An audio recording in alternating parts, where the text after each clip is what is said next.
Director Paul Schrader takes viewers to the Garden of Gethsemane in latest film.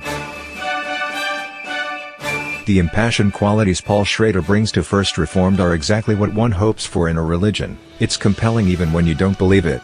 No one gets a MacArthur grant for figuring the film's roots. Ingmar Bergman's Winter Light, 1962, Robert Bresson's Diary of a Country Priest, 1951, and, to a lesser extent, Bresson's 1977's The Devil, probably.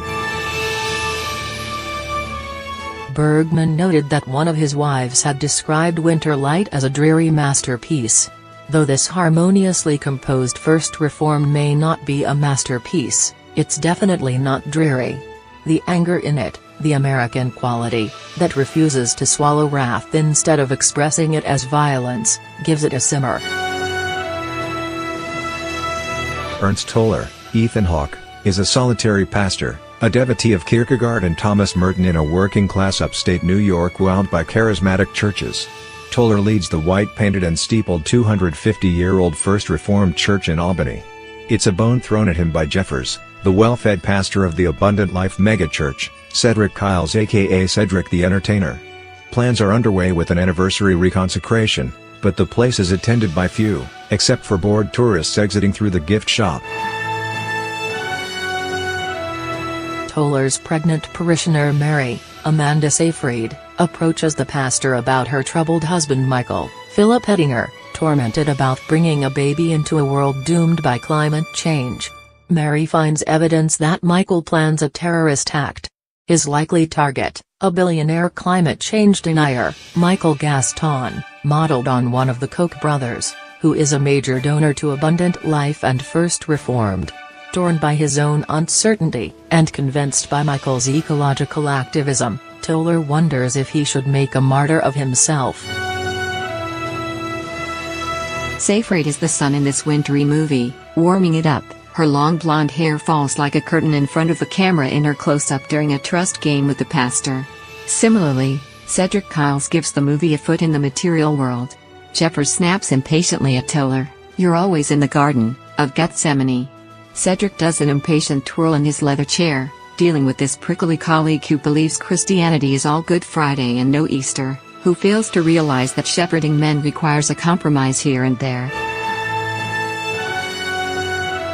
Hawke is very convincing as this wifeless, childless divine whose devotion to duty has almost destroyed him. Toller is a hard drinker in solitude. He mirrors Bresson's disliked country priest, eating himself alive not just with doubt, but with stomach cancer. If Toller is the type of Protestant scold who advertises his next sermon as "Will God forgive us?" he shows compassion when a class of visiting kids tour the holiest place in the church. It's the trapdoor concealed under a pew, a leftover from when First Reformed was a stop on the Underground Railroad. Toller's anxiety to make the kids understand is very touching. The bleakness is nothing but honest in Alexander Tynan's photography, with its pristine Academy ratio, its visions of cold humble streets, bare light bulbs and silent rooms.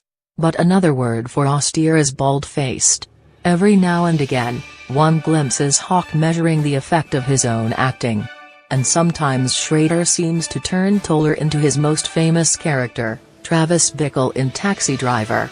Toller is part of a career-long obsession with fanatics, and Schrader's continuing question of how deeply into the woods one can follow a madman. It's an admirable comeback, an immersive portrait of obsession. Schrader was raised in his own tradition of devotion. He minored in theology at Calvin College, and for religious reasons never saw a movie until he was 17. He went from film critic to screenwriter to director. With his reverence and solitary note-taking, Toller resembles a movie fanatic. A variation of the theme in First Reformed could have been the contrast between an underattended, old-time jewel box theater and a grass multiplex. Theaters turn to churches, both often turn into museums, and too often, as Milton wrote, "The hungry sheep look up and are not fed."